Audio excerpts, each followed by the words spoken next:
Welcome to Meet the Press Now. I'm Kristen Welker, and that was the closing bell on Wall Street. Markets surging after Iran declared the Strait of Hormuz is now open to all commercial vessels. Tehran saying it made that decision because of the new ceasefire deal reached between Israel and Lebanon. Oil prices also dropping more than 10% compared to just yesterday on hopes that the energy crisis caused by the war could be coming to an end.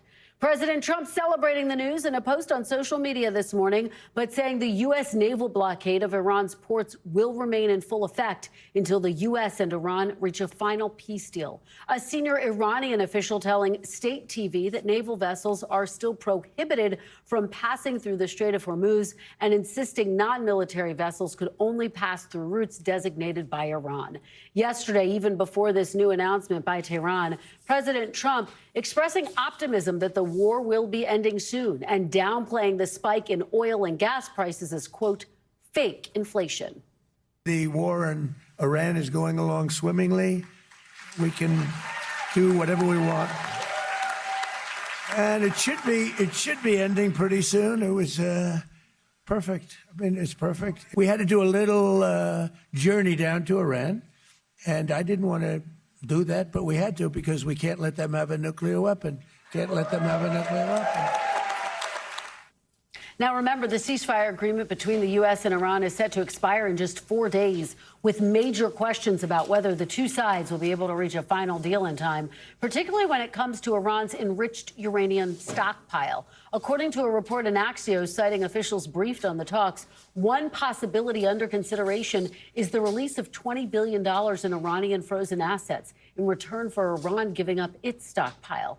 President Trump dismissing that idea in a phone interview with Bloomberg, saying Iran has agreed to suspend its nuclear program indefinitely and will not receive any frozen funds from the U.S. The president also saying the main points of a deal to end the war are finalized. Now, we should note Iran has not commented on any potential final deal and has not publicly committed to suspending its nuclear program. As for the ceasefire between Israel and Lebanon, that fragile agreement appears to be holding for now. This was the scene as displaced residents in Lebanon returned to their homes, many returning to towns and villages that have been reduced to rubble. Joining me now is our team of NBC News reporters, business and data correspondent Brian Cheung, White House correspondent Monica Alba, Chief Foreign Affairs correspondent Richard Engel is in Tel Aviv, and with me on set, Senior National Security correspondent Courtney Kube. Brian, I have to start with you. The market's closing. Let's talk broadly about how they've reacted to Iran's announcement that the Strait of Hormuz is open.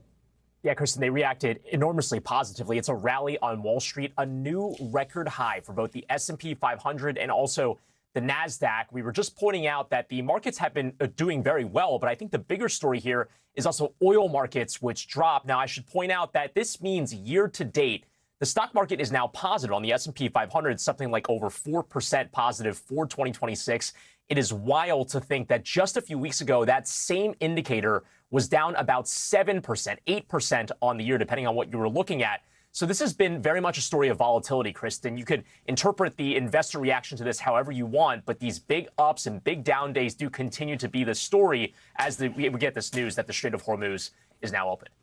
Let's talk about the oil markets, Brian. They obviously welcomed the news, but the big question for consumers, when are their gas prices going to come down? How long will it take for that connection to be made, oil dropping and then gas prices starting to fall? Yeah, we were just talking about Wall Street where things are looking very good. But on the Main Street side, the question all boils down to, will I be paying less at the pump as a result of this? The current average, according to AAA, is $4.08. That is down from the high that we've seen since this war began of $4.17 about 8 days ago. And now that there's further drops in oil markets, there is the expectation that that price at the pump will continue to fall as we kind of flirt with the $80 a barrel line on WTI crude oil. That's the index that we tend to look at most here in the United States. And you have some projections like from Gas Buddy that we can get to as low as $3.35 per gallon on a national average by Labor Day. So it's not going to happen instantly. A lot of questions over why it's going to take longer for gas prices to fall than they rose in the first place. And that is because, in part, it's just slower for these oil producers to readjust that pricing. And there's also the structural damage to a lot of these energy facilities in the region. Because of that reason, it's going to take a long time for those to come back online, even once the ships start moving through the Strait. So there's a lot of order of operations before we get back to normal after the announcement today. Well, let's talk about the Strait of Hormuz, because there's still a lot of concerns about mines in the strait that have been dropped by the Iranians. What are you hearing from shipping companies about whether they feel like it's safe to transit the Strait of Hormuz? Yeah, and this is where there's a bit of a disconnect between the headlines that we saw today and the actual activity happening out of the Strait of Hormuz. Of course, there's this optimism that with the announcements from both the U.S. and Iran that ships should be able to move through the strait relatively soon. And we did see some activity. There was even a cruise ship that went through the strait earlier today. But we've heard from some major shipping companies saying, whoa, pump the brakes. Hapag-Lloyd is one of these large companies, and they said in a statement today, quote, if all open issues are cleared, like insurance coverage, like clear orders of Iranian government military about the exact sea corridor to be used, we would prefer to pass the strait as soon as possible. Kristen, that doesn't sound to me like ships are making that journey right now. It sounds like these companies still have a lot of questions. So when these ships begin moving through the strait at the volume that they moved prior to this war beginning, that is going to be a question. That could also be a matter of time as well. You have to remember 110, 120 ships used to pass through a day. The current levels during the course of this war was about 5 to 10 per day. It was a massive, massive restriction. All right. Well, I know you'll track it very closely. Brian Cheung, thanks so much for joining us and starting us off. Really appreciate it. Monica, let me head over to you at the White House. So Iran is saying the strait is open. You just heard Brian talk about the fact that shipping companies still have a lot of concerns about actually passing through the strait. What are your sources there at the White House saying? What do they think is going to come next here? Well, Kristen, I really think this is actually the one area where there does seem to be agreement between the U.S. and Iran that the strait is open for business. All of those logistical questions about exactly how it's going to work now are very valid and very fair and seemingly don't have an exact answer to. But the U.S. is at least pleased that that is one of the points that Iran is talking about publicly. The main issue of disagreement, and in terms of what could come next, is now what Iran is saying publicly about what the president is claiming Iran has agreed to for this potential framework of a peace deal. And the president has basically been on the phone with reporters and issuing social media statements for the better part of today, alleging that Iran had agreed to everything that the U.S. wanted. And now Iran is coming out and saying, wait a second, that's actually not what we have agreed to. Now, is that different than what is actually happening behind the scenes in these negotiations that are taking place behind closed doors? That's a possibility. But the president is almost trying to imply here, Kristen, that everything is taken care of, that there are going to be another round of in-person talks, and that this could all be wrapped up with a bow. That's at least what the president is trying to project. The reality check of that, though, seems to be that there are still some major, major sticking points. Now, the president, in terms, again, of what you asked there initially, is saying there could be diplomatic discussions in person from the U.S. side, meeting with Iranians through the Pakistani intermediaries as soon as this weekend, talking about the next 48 hours or so, but nothing has been firmed up. And it's also unclear, Kristen, whether that means the president would be sending Vice President Vance, like he did last weekend, to lead the U.S. delegation alongside Steve Witkoff and Jared Kushner. That's all still up in the air as well. Yeah, and that is going to be one of the key questions. Do those talks actually resume in earnest? So, Monica, going back to the terms of this potential deal and what the president has said Iran has agreed to, he says they've agreed to give up all of their nuclear material, their nuclear program. Do you think, based on your conversations, that President Trump will accept anything less than that in a final deal, which Iran has signaled over and over again is not on the table for them? Yeah, and this is really the nitty-gritty and the details that obviously are still needing to be worked out, because the president said that Iran had agreed for the U.S. to obtain its nuclear dust, the enriched uranium, and the president argued that the U.S. would be able to take it out of Iran. Iran is now saying very clearly that it has not agreed to that, has not agreed to have that inventory transferred anywhere else by the United States or moved to any other place. So that is a major gap between the two sides. sides at this point.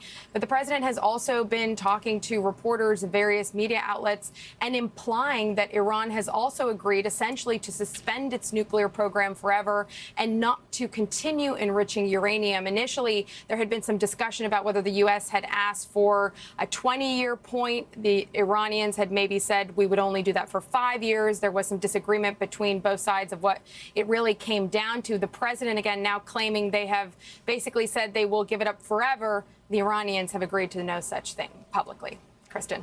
All right, Monica Alba at the White House for us this Friday. Monica, thank you so much.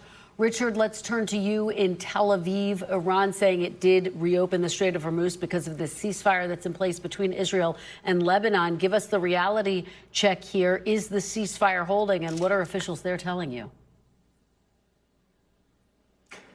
So the ceasefire between Israel and Lebanon, Israel and Hezbollah, really, because it is Israel and Hezbollah that have been doing the fighting. The agreement was made between Israel and the Lebanese government, but Hezbollah says it is signing on to this agreement. So far, it is holding. There was not any fighting today. There were no rockets fired at northern Israel. The Israelis didn't attack more positions in southern Lebanon. Instead, what we saw were tens of thousands of Lebanese. About 1.2 million Lebanese people were displaced because of Israeli attacks against Hezbollah. We saw many of them returning to their homes, returning to their villages. And in many cases, they were finding destruction, devastation, because Israel flattened several villages and killed about 2,000 people, according to Lebanese officials. But the larger issue, as it pertains to the war and the Strait of Hormuz, goes back to this issue you were just discussing with Monica. President Trump all day has been posting messages. He's been having these phone calls with journalists and saying that Iran has agreed to all of America's terms, that it will stop enriching uranium indefinitely, that the uranium stockpiles that it has, which President Trump calls the nuclear dust, will be handed over to the U.S., that they're going to have to dig for it because it was under a mountain that the United States attacked during Operation Midnight Hammer. Iran is saying that that has not been completely agreed upon, that this is still something that is up to negotiations. So we're hearing President Trump describe a deal that is already done and that he just needs to sign the dotted line. But the dotted line, however, has not been signed yet. So he's building up a tremendous amount of expectation. And we will see if over the weekend there are these talks in Pakistan, as President Trump has suggested, will take place, and if they are successful. But I think perhaps the boldest claim that President Trump made today, and if true, would be the most revealing. He said that not only did Iran announce, which Iran did announce, that the Strait of Hormuz is now open to commercial vessels, that commercial shipping can pass through as long as they stick to agreed upon navigation routes. He said that Iran is also now working with the United States to clear the mines out of the Strait of Hormuz. And that would imply a 180-degree reversal, that the two countries have gone from fighting each other to cooperating to remove the mines from the Strait of Hormuz. And if that's true, it strongly suggests that this conflict could be coming to a rapid close. Richard, before I let you go, just give the context of how complicated these types of negotiations would be if they were to resume in the coming days, because we're talking about, of course, the nuclear material, as you're discussing right now, enriched uranium, but the history of how complicated it's been to get a deal, quite frankly. So negotiations are generally conducted in private, and up until have been conducted in private, with President Trump and members of the administration describing progress, describing optimism, how they're unhappy with or happy with the tone of the Iranian negotiators. What President Trump did today was outline all of the terms that Iran has allegedly agreed to, and Iran not confirming them. Iran only confirming that the Strait of Hormuz is open to commercial vessels. this is an old issue. This is not the first time the U.S. and Israel and Iran have disagreed about Iran's nuclear program. The Iranian nuclear program has been around for many years. Iran mines uranium locally. There is uranium in Iran. It is an enormous country, and they have natural resources. And what they have been doing is enriching it. And the way you enrich uranium is you spin it through centrifuges and you make it more and more pure. And how enriched it is a factor of how dangerous it is. You can enrich uranium to low levels, and then it can be used for medicines, it can be used for fuel, or you can enrich it to a very high level, 60, 70, 80, 90%, and then it's considered weapons grade. And Iran does have some of this so-called nuclear dust, which is the more highly enriched uraniums, 60% uranium. That's the uranium that President Trump says that Iran has agreed to hand over once it can find it all and bury it out from the rubble that it is underneath right now. But Iran continues to insist that it should have the right to enrich its own domestic uranium for medical purposes and for fuel. So we will see if Iran, as President Trump now claims, agrees to permanently, indefinitely give up that capacity to enrich uranium at any level. Yeah, and extraordinarily, the president hasn't ruled out traveling to Pakistan himself. Richard Engel, thank you so much for giving us all of that information. Please continue to stay safe. Courtney Kube, let me turn to you. So let's talk about the state of play right now. Iran saying the Strait of Hormuz is open. The U.S. saying the blockade will remain in place of naval ports. What do you make of this moment in terms of the U.S. military? It sounds as if it's not going to really change the operations that we've seen them take over the last several days with this blockade, which is, so far, it's been somewhat uneventful, frankly. You know, I mean, the ships that they have come have tried to make their way through the Strait of Hormuz and then out into the Gulf of Oman. The U.S. has been able to radio them and say, hey, there's a blockade right here. You're going to have to go back to an Iranian port. And the U.S. military has even released some of those radio communications. And I mean, frankly, they're kind of boring. There's, you know, they say, you got to go back to a port. They turn around, they go back to their port, and everyone says, okay. Now, you know, I'm not making light of the fact that it could definitely escalate, but the first several days, it's operated, frankly, like clockwork without any real kind of provocations. I want to ask you about the nuclear dust. Richard Engel was just discussing it. President Trump was asked about this today. He said that he does not believe that he would need to put additional forces on the ground in the region or send U.S. troops into Iran in order to claim that. But does the military have the assets it would need in order to make that happen if Iran has, in fact, agreed to Yes. They have everyone forward if they were to go in and on some sort of a uranium rescue mission, whether it would be to actually retrieve it, to somehow neutralize it, which would be a much more difficult mission on the spot, and then to potentially take it out of the country. I don't know how, because it would be a huge undertaking, even with a complicit government. This is a huge undertaking. So I don't know how that would not involve the U.S. military, unless they brought in scores and scores of scientists who went in and they were able to dig it out and then take it out that way. But they have everything that they need there should the president decide that he wants to go in and get that uranium. As we noted earlier, oil prices plummeted today after Iran announced the Strait of Hormuz was open to commercial traffic.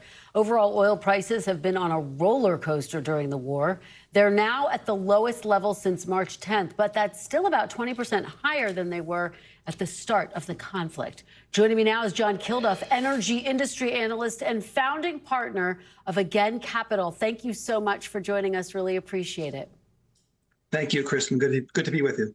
Well, it's wonderful to have you here on a really significant day, and I'm curious to get your assessment of what is happening right now at the Strait of Hormuz. Iran says it is open, but we know there's still a lot of consternation about actually passing.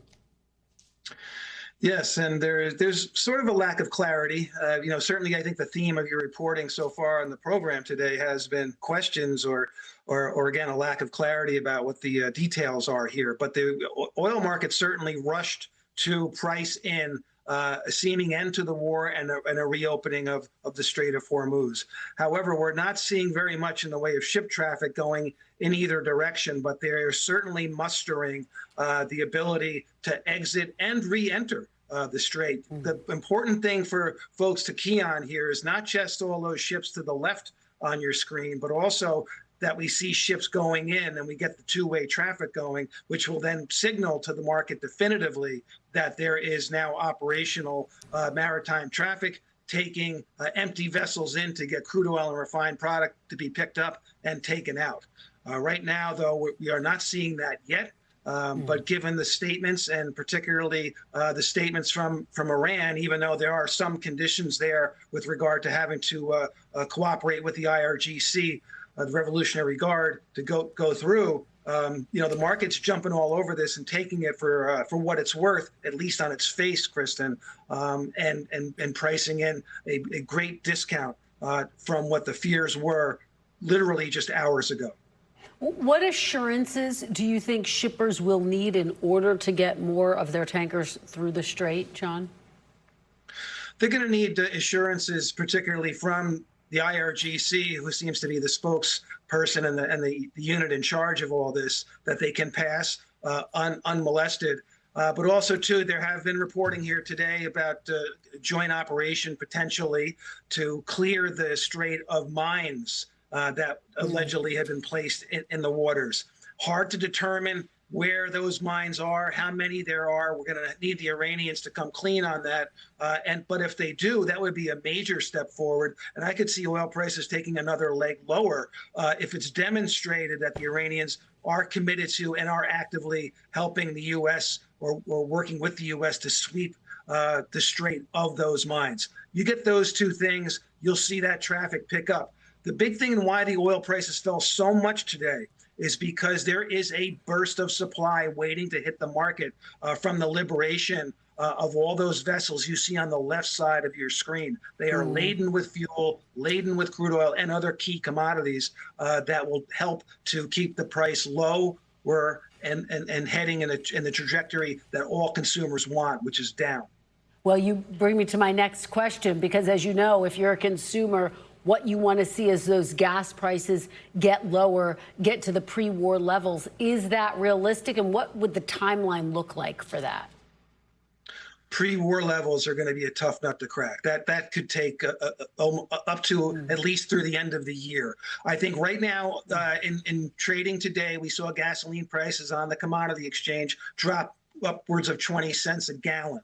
What consumers should be seeing right now is no further price increase, at least maybe a nickel over the weekend lower. And then next week, you could see upwards of 10 more cents or so lower at the pump almost immediately. The national average, though, will be hard pressed to go below $3.50 before Memorial Day. And as far as getting back below $3 on a national average, again, I wouldn't expect to see that before really December time period. Again, because we have a lot of ground to make up.